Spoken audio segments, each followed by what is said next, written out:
Alright, part 3 to Spanky's Memoirs. It's actually kind of fun. I'm able to vent and, it makes me feel better and, maybe you'll get a little bit of enjoyment out of it. To skip away from everything else that I've been mentioning, I kind of typed in there, about my walk from Arcata to San Luis Obispo.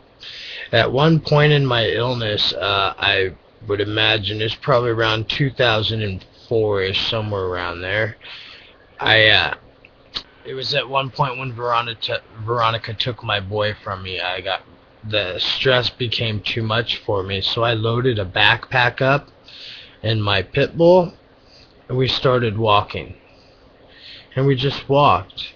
I ran into some friends about, I'd say around Redway, that we stopped, and I did get in the truck, and they drove me to Garberville, which is just up, 7 miles up the road.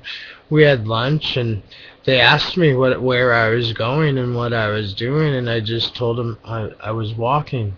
To be honest, at that point in time, there was no other thought in my head, but I had to walk. I had to walk.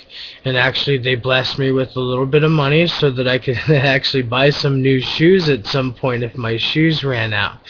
And I just continued to walk. My dog and I walked. We seen some friends in I guess Willits first, and had some lunch in Willits at a friend's house, and they gave us a ride to the end of the town so we didn't get in trouble, by police during town. And then I walked. We walked through Ukiah, right on the highway. Didn't go actually through town.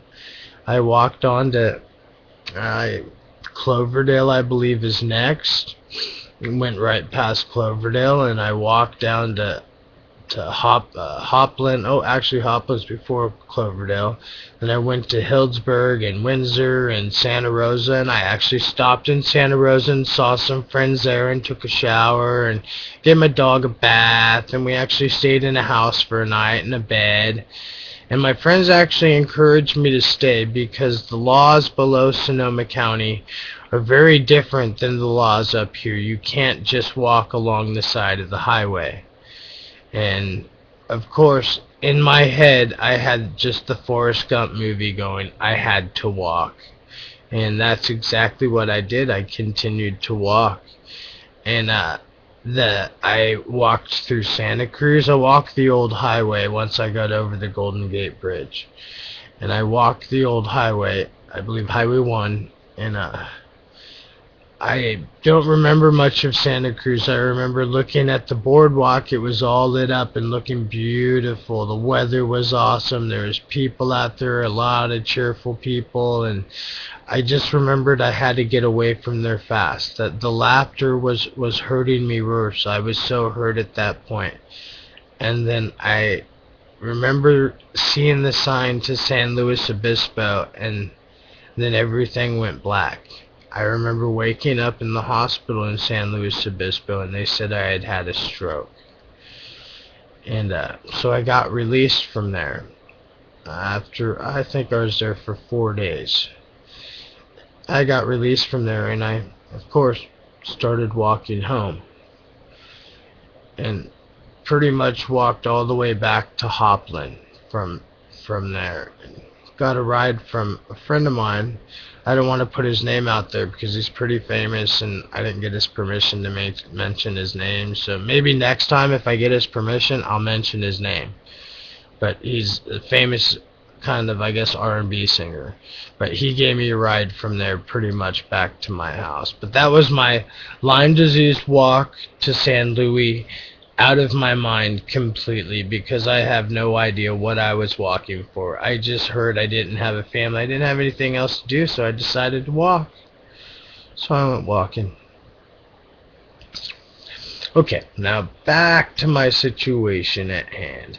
I got the Guardian papers filled out, finished them today. Tried to haul ass to the courthouse. Haul butt, excuse my language, I'm so sorry.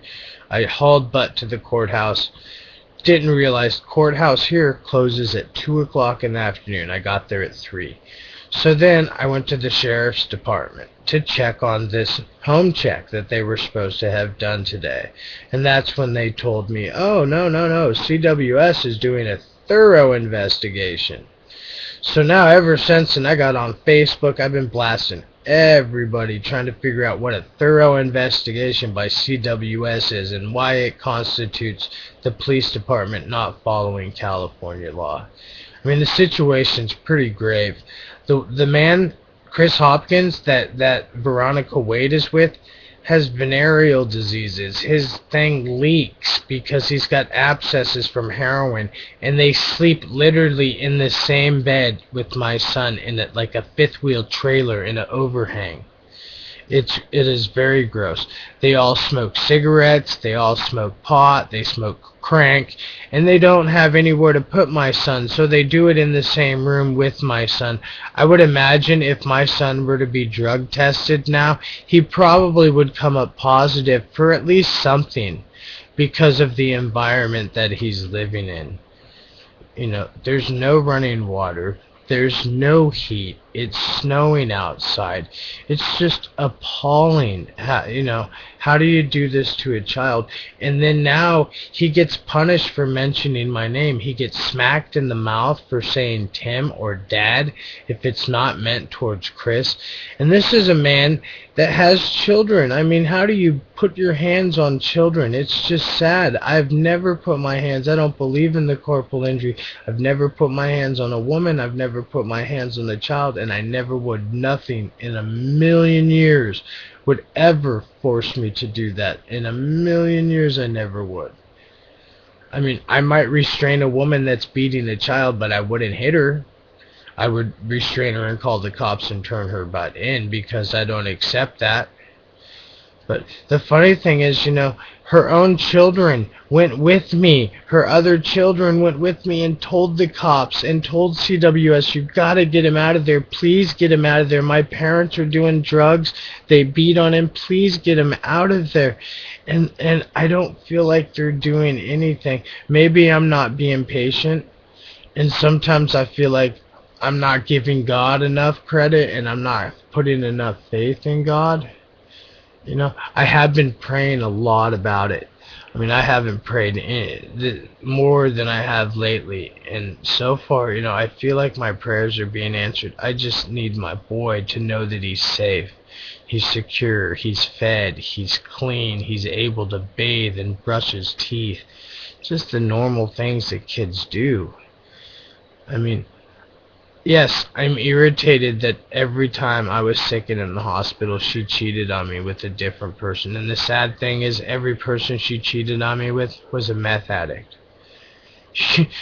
I guess it wouldn't be so bad. I wouldn't feel so bad if it was somebody that was like a millionaire. Then it'd be like, damn, yeah, man. I'd be jealous a little bit. But, to do it with a tweaker?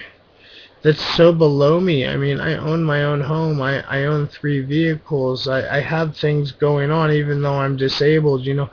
I help people that I can. I volunteer at the church. I volunteer wherever I can, and I'm sick. I can't even hardly move most of the time, but I do it because people need it.